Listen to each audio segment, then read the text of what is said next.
شكرا يا ربي شكرا هديت قلبي شكرا. حجاج بن یوسف آپ نے سنا ہوگا نا، یہ بڑا ظالم تھا. جب یہ گورنر بنا عبد الملک ابن مروان کا، تو اس کو کسی نے کہا کہ وہ حجاج بن یوسف وہ بدبخت سب کو قتل کرتے ہو، لیکن کوفہ کے اندر 30-40 بندے کوفے میں 30-40 بندے اس قسم کے ہیں، ان کو چھیڑنا نہیں. اور سوچو ان کے لیے اگر ان کی توجہ ہو گئی اور دل کی گہرائی سے انہوں نے تیرے خلاف بد دعا کی تو تباہ ہو جائے گا. تو حجاج نے اپنے چمچوں کو بلایا. چمچوں کو بلانے کا مطلب مولوی بھی بلائے. کہا یار ان سے یہ جو کچھ اللہ والے فقیر لوگ ہیں، مسکین لوگ ہیں، ان سے بچوں کس طرح؟ یہ بد دعا دے دیں گے تو میرا ستیہ ناش ہو جائے گا. اللہ کے لیے بتاؤ. تو مولوی تو ہر جگہ ملتے ہیں، کیوں نہیں ملتے؟ وہ اسی زمانے سے ملتے، کرائے کے، مشورہ مفت کے مل جاتا ہے. اور بڑا آدمی وہ گورنر جب وہ بلائے، اب تو گورنر کو سمجھا تو دے کہ خدا کا حکم یہ ہے. لیکن یہاں گورنر اور خر یا کوئی وزیر بلاتا کہتے اس طرح کرو. مولوی اتنا بھی نہیں کہتا کہ یہ خدا کا حکم ہے ہم نہیں کر سکتے، اتنا تو بولو نا. بس مولوی خوش ہو گیا کہ تمام مولویوں میں مجھ پر نگاہ پڑ گئی کہ مجھے اکیلا جب بلایا گیا تو میں بہت بڑا بتو خان ہوں. تو نے لاکھوں انسانوں کے لیے تو کیسے فیصلہ کرتا ہے؟ اس کو یہ تو بتا دے کہ ہم اپنے صفوں میں فاصلہ چھوڑ نہیں سکتے، ایک وہمی چیز ہے. مسجد تو شاہی خاندان تو مسجد تو کبھی بھی نہیں آیا سعودی والا، لیکن ان کے تقریباً 200 کے لگ بھگ کو کرونا لگا، وہ مسجد تو آتے ہی نہیں ہے. ان کو مسجد سے کیا پڑا ہے؟ اینما تکونوا یدرککم الموت، جہاں بھی تم بھاگو موت آئے گی، بیماری آئے گی، موت کے اسباب آئیں گے، جہاں بھی تم رہو. یہ فلسفہ آج تک میرے نالائق کے سمجھ میں نہیں آیا کہ جو کرونا گھر میں نہیں جا رہا وہ مسجد میں آ رہا ہے.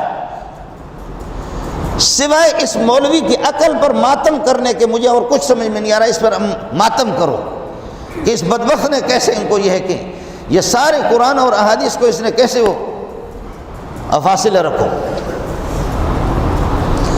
آج تک کسی اخبار میں پڑھا کہ بیوی سے بھی ذرا دور رہو؟ کس وزیر نے کہا ہے؟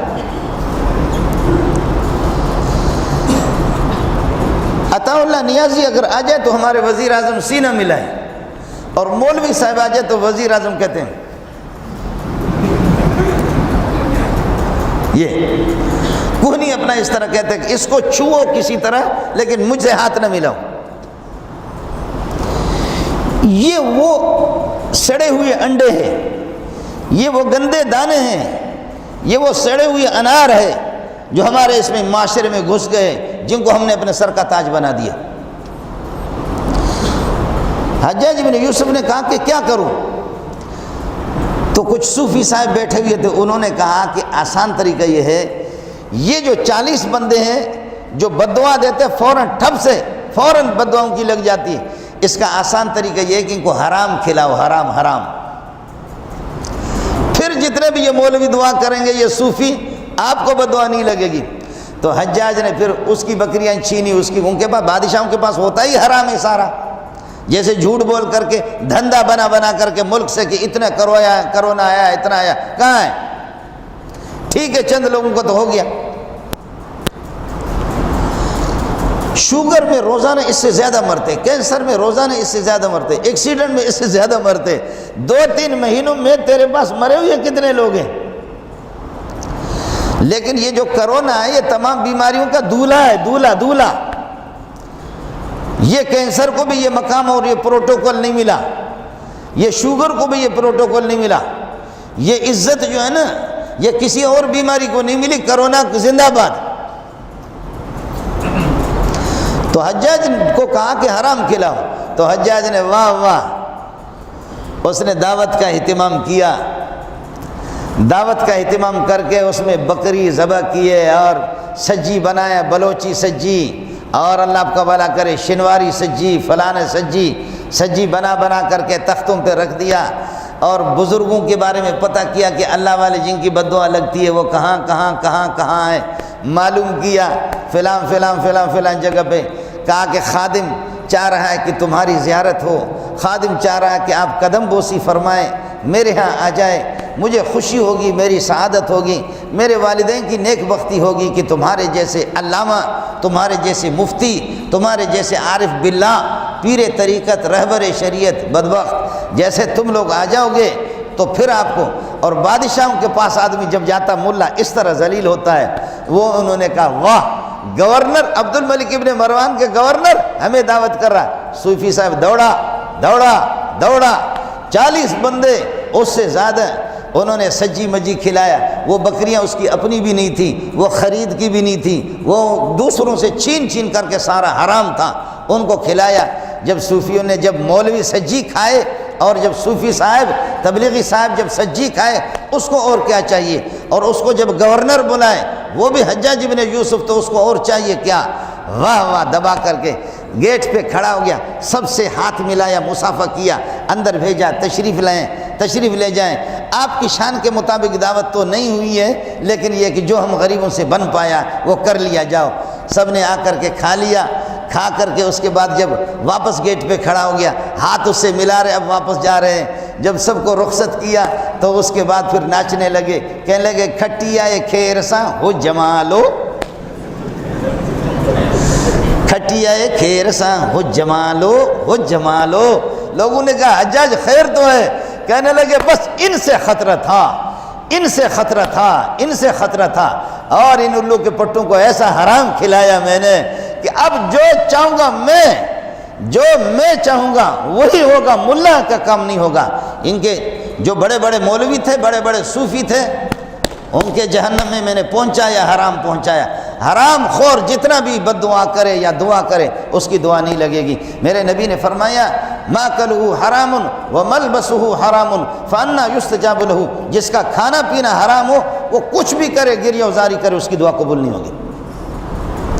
ساتھ ہی اہتمام کرے رمضان میں، کسی کو افطار کرائیں تو حرام مال سے، اور خود افطار کرے، سحری کا کھانا تناول فرمائے، حرام نہیں، حلال، حلال سے اس کا اہتمام کرے۔ حرام کسی کو یہ ہے کہ نہ کھلائے۔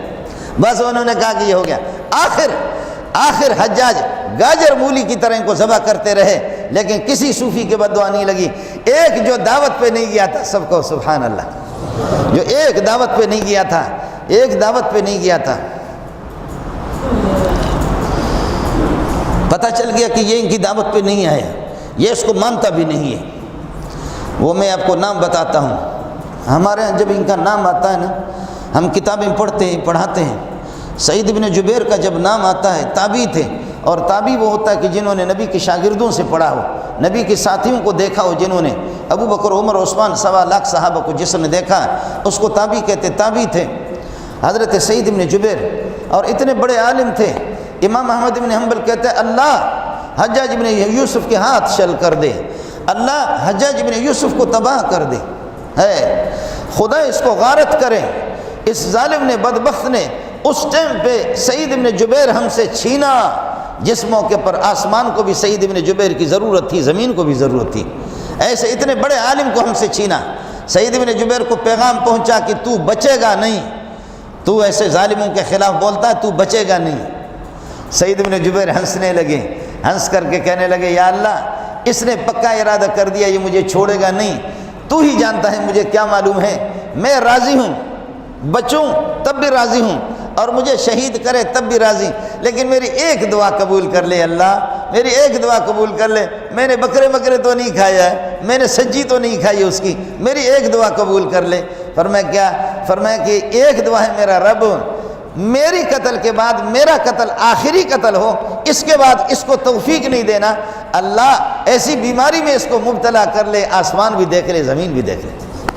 ہائے ہائے ہائے، سعید بن جبیر کو جب شہید کیا تو گلے میں اس کو کینسر لگا، کیڑا آ گیا، اور پھر یہ کہ کیمیکل میں، مرچ میں دھاگا لگا کر کے اندر ڈالتے تھے، اور وہ کتے کی طرح سے اس کی آنکھیں نکلی ہوئی۔ اس دنیا سے اس قتل کے بعد کوئی قتل نہیں کر سکے۔ یہ حلال خور اور وہ حرام خور۔ ساتھی اس کا اہتمام کریں، ساتھی اس کا اہتمام کریں، کوشش کر لے، قرض بھی لے کسی سے۔ بعد میں یہ ہے کہ آپ اپنی حلال آمدنی سے اس کے قرض رمضان کے بعد اللہ آپ کو توفیق دے دیں، لیکن آپ کے افطار کے اندر، آپ کے سحری کے اندر آپ کی دعاؤں کے اندر آپ کے کپڑوں میں بھی یہ چیز نہ ہو، آپ کے کپڑوں میں بھی حرام کی ملاوٹ بھی نہ ہو۔ میں آپ سے کہہ رہا ہوں، میں خود محتاج ہوں، آپ سے کہہ رہا ہوں میرے لیے بھی دعا کریں۔ ہم لوگ مولوی لوگ، ہماری تقریریں ہوتی ہیں، محتاج ہم ہیں۔ اللہ تعالیٰ قیامت کے دن، ظاہر ہے کہ اس مجلس کے اندر، بھری مجلس میں سارے بیکار تو نہیں، اچھے لوگ بھی ہیں۔ اللہ قیامت کے دن ہم سب کو محمد کے ساتھ اٹھائے صلی اللہ علیہ وسلم، انبیاء کی رفاقت نصیب فرمائے، آخرت کی رسوائی سے ہمیں بچائے، رمضان المبارک کے انوار اور برکات سے مجھے اور آپ کو استفادے کی توفیق عطا فرمائے۔ رمضان کا جو تقدس ہے اور جو اس کی عظمتوں کا تقاضا ہے، اللہ پاک ان عظمتوں کے، یہ ہے کہ ان تقاضوں کے مطابق اللہ تعالیٰ مجھے اور آپ کو عمل کرنے کی توفیق عطا فرمائے۔ وآخر دعوانا الحمدللہ۔